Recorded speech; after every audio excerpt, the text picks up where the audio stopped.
আমি রাজ। কলকাতার ভিড় থেকে একটু শান্তি খুঁজতে আমি আর আমার বন্ধু দীপ বেরিয়ে পড়লাম আমার গ্রাম শান্তিপুরের উদ্দেশ্যে। আমার গ্রাম বলতে আমার জন্মস্থান। বাবার চাকুরির সূত্রে এখন আমরা কলকাতায় থাকি। আমার এক্সাম শেষ হয়ে গেছে আর গরমের ছুটিও পড়ে গেছে, তাই আমি আর দীপ দুজনেই ঠিক করলাম এই ছুটিটা কাটাবো শহরের এই ধুলি ধোঁয়া থেকে একটু দূরে, শান্তিতে। ট্রেনের জানালা দিয়ে তাকালেই সবুজ ধানের ক্ষেত, লাল মাটির রাস্তা আর সারি সারি সবুজ গাছের সৌন্দর্য পিছনে ফেলে তীরের গতিতে ছুটে চলেছে আমাদের ট্রেন শান্তিপুর গ্রামের উদ্দেশ্যে। দীপ একটু হাসি মেশানো কণ্ঠে বলল, আরে রাজ, দেখ মাঠের মাঝখানে একপাল গরুর দল। শহরে তো শুধু সারাদিন গাড়ির হর্ন আর ধোঁয়া দূষিত বাতাস। এখানে এলে বোধ করি বোঝা যায় প্রকৃতিটা কতটা নির্মল আর শান্ত। একটা অন্যরকম শান্তি অনুভব করছি। শান্ত তো বটেই, কিন্তু শুনেছি রাতে এই শান্তি নাকি খুব অদ্ভুত হয়ে যায়, একেবারে নিস্পন্দন, নিশ্চুপ। তার মানে কি বলতে চাইছিস? ভূত টুত নাকি রে? তাহলে তো দারুণ ব্যাপার। আমার তো আবার অ্যাডভেঞ্চারের নেশা। তোর কথা শুনে এখন থেকে একটা রোমহর্ষক অ্যাডভেঞ্চারের গন্ধ পাচ্ছি।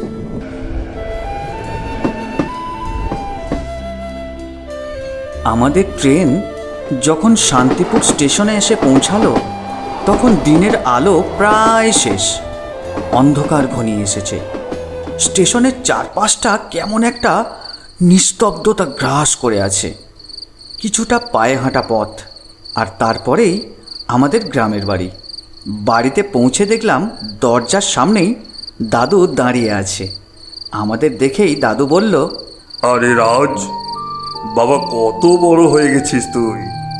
আয় আয়, এসো বাবা এসো, তুমিও এসো। তুমি তো রাজের বন্ধু তাই না? তা বাবা, তোমার নাম কি?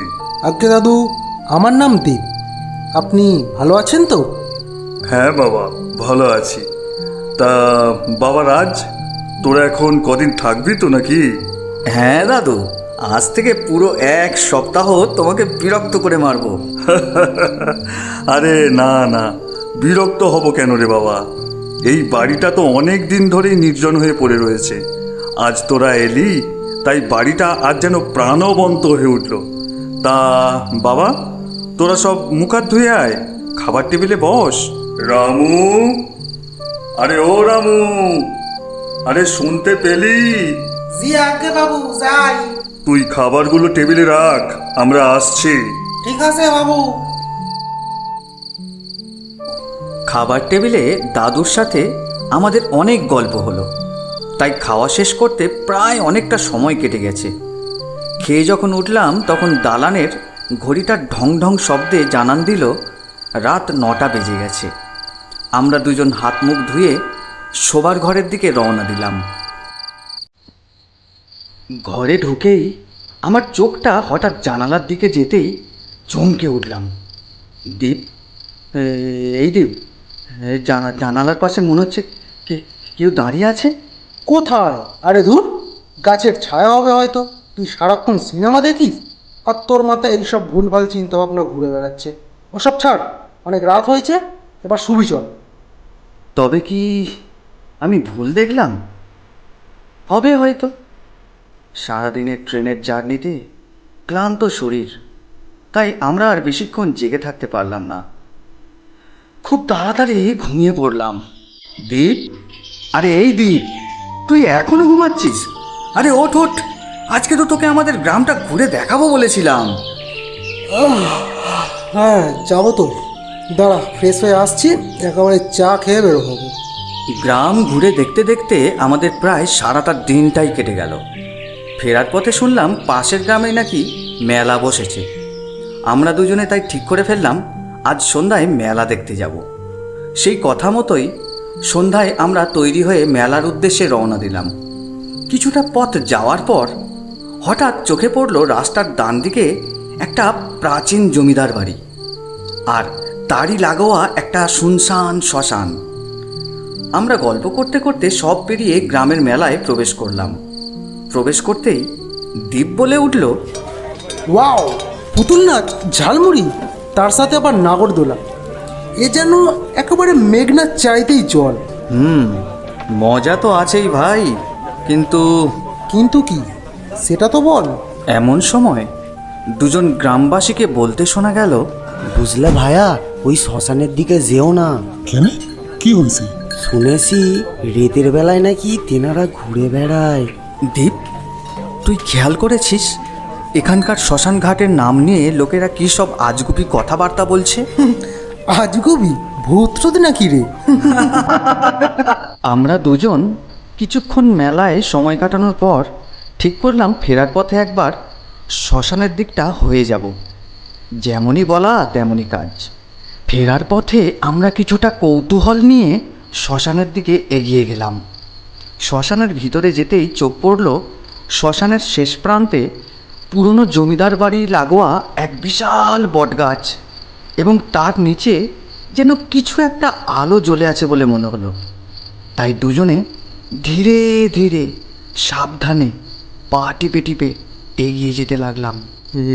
এই দীপ, শোন, কাদের যেন গলার আওয়াজ মনে হলো রে। চল গিয়ে দেখি। দীপ, ওরা কারা রে? মাথায় লাল কাপড় বাঁধা, দেখে তো ডাকাত বলেই মনে হচ্ছে। আমাদের দেখলে বিপদ হতে পারে। চল চুপচাপ পালাই। তুই দেখেছিস ভাই? হতে ভাই, আসলে মানুষ কি খুঁজছে বলতো? হতে পারে। ছোটবেলায় দাদুর কাছে একবার জমিদার বাড়ির লুকানো সিন্দুকের বিষয়ে গল্প শুনেছিলাম। মনে হচ্ছে সত্যিই বলেছিল। আমরা দুজনেই এ কথা ও কথা ভাবতে ভাবতে পিছন ফিরে তাকাতেই ভয়ে চমকে উঠলাম। দেখলাম সেই ডাকাত দলের সর্দার আমাদের দিকে হিংস্র দৃষ্টিতে তাকিয়ে আছে আর হুঙ্কার দিয়ে বলছে, ওই দুটো ছেলে সব জেনে ফেলেছে, এদের বাঁচতে দেয়া যাবে না। ধর ওদের, যেন পালাতে না পারে। আমরা প্রাণ বাঁচানোর তাগিদে কোনো ক্রমে পালিয়ে এসে জমিদার বাড়ির সামনের ওই পাঁচিলের আড়ালে লুকিয়ে পড়লাম। দীপ, এবার তো সব শেষ। দাঁড়া, আমাকে একটু ভাবতে দে। এই কথা বলেই দীপ তার পকেট থেকে মোবাইলটা বের করেই কাকে যেন একটা ফোন করে সব কিছু বুঝিয়ে বলল, আর যত তাড়াতাড়ি সম্ভব এই জমিদার বাড়ির কাছেই আসতে বলল। আজ এই ডাকাতগুলোর একটা হেস্তনেস্ত করেই ছাড়ব। তুই কি করতে চাইছিস বলতো? আমার কিন্তু খুব ভয় করছে ভাই। একটু অপেক্ষা কর রাজ, তারপর দেখ আমি ওদের কি অবস্থা করি। ডাকাতরা আমাদের দুজনকে সেই অন্ধকার শ্মশানে হন্যে হয়ে এদিক ওদিক খুঁজতে লাগলো, আর আমরা পাঁচিলের আড়াল থেকে সব কিছু লক্ষ্য করছিলাম। এমন সময় হঠাৎ করেই পুলিশের গাড়ির সাইরেন বেজে উঠল। পুলিশদের গাড়ি থেকে নামতে দেখে ডাকাতগুলো কোথায় যে পালাবে পথ খুঁজে পেল না। ততক্ষণে এই হট্টগোল শুনে মেলা থেকে কিছু লোকজন ছুটে এসেছে শ্মশানের দিকে। ডাকাতের দলকে এদিকে লোকজন আর অন্যদিকে পুলিশ ঘিরে ফেলায় পালানোর পথ খুঁজে পেল না বাছাধনরা, তাই আত্মসমর্পণ করতে বাধ্য হলো। এত কিছুর মধ্যে আমরা দুজন তখন পাঁচিলের আড়াল থেকে ধীরে ধীরে বেরিয়ে এলাম। পুলিশের গাড়ি চলে যাওয়ার পর লোকজনও তখন আস্তে আস্তে যে যার বাড়ির দিকে রওনা দিল, আর আমরা দুজনেও কথা বলতে বলতে বাড়ির দিকে এগিয়ে গেলাম। আজ যা ঘটে গেল সেটা কোনো অ্যাডভেঞ্চারের থেকেও কম নয় রে দীপ। সত্যি বলছি ভাই, তুই একটা জিনিয়াস। তা যা বলেছিস ভাই, ভূতের দেখা পাইনি ঠিকই, কিন্তু গুপ্তধন চোরটা ধরেছি। আমি উপলব্ধি করলাম জীবনের প্রকৃত রোমাঞ্চ এবং রহস্য ভয়ের গল্পে থাকে না, বরং তা লুকিয়ে থাকে বাস্তবতার আড়ালে। এই ঘটনা আমায় শেখালো মানুষের তৈরি গুজব নয়, বরং সাহস আর যুক্তি দিয়ে পরিস্থিতিকে মোকাবিলা করতে পারলে তবেই জীবনের প্রকৃত পরিচয় খুঁজে পাওয়া যায়।